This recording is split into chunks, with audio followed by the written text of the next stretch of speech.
This episode was pretty much one of my favorites because it was straight out of the manga, and I've read this manga chapter so many times. It just gives me chills that they mastered it down perfectly. It starts up. It's Naruto Shippuden episode 366, The All-Knowing, and it starts out with the Hokage. Now they're back into this world. They're trying to figure out how, but they found out it's Orochimaru. He undid the sealing spell. Minato asked how. Apparently he understood that the spell was essentially a jutsu of the Uzumaki clan. They specialized in sealing formula and jutsu. So he spent a lot of his time reading ancient scrolls of how the jutsu works and how to undo it. So in other words, he knew the secrets, but he didn't know how. But he didn't do it until now because he knew it was a giant risk. But you also get to see that Minato. See how reluctant this is, because they think the Hokage, now the Hokage are back here, they think they're going to use Orochimaru. Orochimaru's going to use that for the village, but it's not. You even get to see that Minato, even though he's reluctant, then he gets to try to introduce himself, like to try to let them know that the situation is correct, they're back in this world. Even the first doesn't know who he is. He says, I'm the fourth Hokage. So he's glad that there was a fourth, that means that the village thrived for so long. But you also get to know that the fifth is Tsunade. But the first has to be worried. Hashirama has to be worried because Tsunade was his first grandchild. He spoiled her so rotten that he picked up his gambling habits. Now remember, the red patch under her green vest that she wears all the time, it means gamble in Japanese. So, hardcore gamble. Well, you gotta give her credit for that. Oh, yeah. Now that you have that. Now that you know, that Sasuke tries to ask the question of the Hokage, what's going to happen about Itachi? He wants to hear it straight from the third Hokage's mouth. He wants to know what it means to be a shinobi. Like, that's not really what he wanted, but he wanted to know the truth about Itachi. So basically he asked, and it's the truth. Itachi did betray his clan for the village. He was branded a traitor, and he infiltrated Itachi as a spy alone. You see, Itachi was very smart as a child. I mean, according to what I remember, what he said, that Itachi was 4 years old when he experienced the fourth great ninja war. Well, seeing a war that young made him incredibly coherent. So basically, war is hell. That's what I know. Remember that. Not to mention the fact that everything else. I mean, he understood the right to be a shinobi or Hokage at 7 years old. So he was basically a child prodigy. But he took the risk all on his own, and he didn't care. And you have Tobirama, who's very nonchalant about the Uchiha. He knew that the Uchiha, he doesn't care. He pretty much thinks the Uchiha are all evil or nonchalant. I mean, he established the hidden Uchiha police force to keep them in line. This way they can stay out of the village control center, so they can handle all the criminals instead of handling real missions like with Shinobi. But that in turn heightened the Uchiha's hatred more.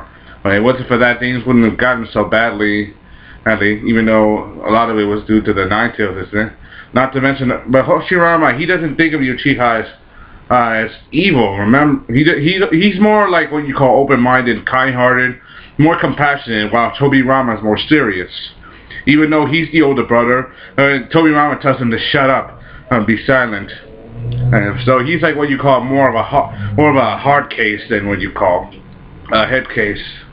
While Hashirama, he's more what you call more like the happy-go-lucky. Even though he's supposed to be the god of shinobi, he ain't afraid to go sit.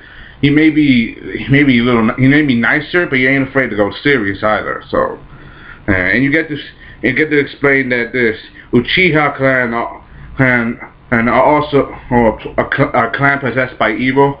Apparently, you see, when a person's developed love, they do everything to protect it in every way they can possible. Oh, this effect occurs to the Uchiha in every way. but it's a lot more different. You see, when they experience love or loss or hatred in any way, their emotions heighten their power to such a point that it reflects in their bodies, to the point where they even affect their brain, releasing the power through the optic nerve, reflecting that person's theory, where the person is happy, sad, hatred or whatever other emotion. It heightens the power. This power is called the Sharingan, and that's how for that's by evil, and that's how it's done. So basically, Sasuke and also not to mention, the greater their power, the deeper they sink into darkness or something like that. And so in other words, every Uchiha that's probably been evil up to a breaking point wasn't because of you know, their own emotions. They were biologically designed to go nuts if anything freakishly crazy happened to them. So basically, anything emotionally bad, like heartbreaking, they are, go nuts. For example, Madara, his family, nuts. Madara, his brother, nuts. Sasuke, nuts. Obito/Tobi, Rin, nuts. All crazy in the brain. All biologically designed to go nuts. So basically, they were just born to go nuts. You get what I'm getting? That's right. So basically, it's not. Basically, not most of it is not all choice. It's mostly biological, and that sounds weird. So no matter what they do, they were tested to either do great good or great evil, but if they lost great tragedy, will go to evil. Oh, even Sasuke, he wants to know what being a shinobi means and what being a village. He even asked the first Hokage this.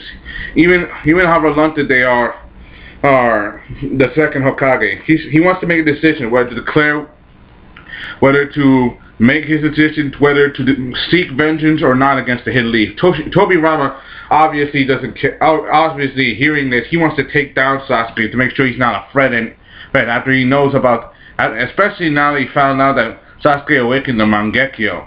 Oh, that means that this boy has potential to become another Madara. And he was really ready to take him down. He released all his chakra. He lit the finger while Hashirama, he defended Sasuke. He was even more hiding. In fact, Suigetsu, at first he didn't get what Hashirama was. He thought he was more of a clown than what you call the god of shinobi. But when Hashirama unleashed his full force, he basically just quivered in his pants. So basically, so that now he gets. He was basically afraid. You gotta give him credit for that. And he has a right to be afraid. So it's Hashirama, no lie. But you gotta get. But Hashirama. But you also get to know that they found out that Madara is still alive. They know how grievous a threat they are. Tobirama doesn't even want to sit down to discuss. He wants to go straight to the battlefield. No, despite all the other conditions, he wants to go straight to the battlefield instead of listening to what Sasuke says or what Hashirama has to say. Meaning he's more independent. And even with the reanimation jutsu, he developed the reanimation jutsu. Meaning even though he's non-restricted, that means he could break. He could at any time he wanted.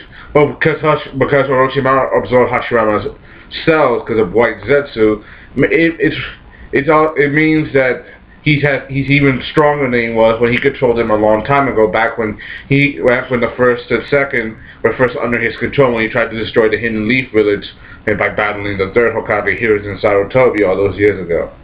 Well, it was 3 years ago. So basically, we all know the truth.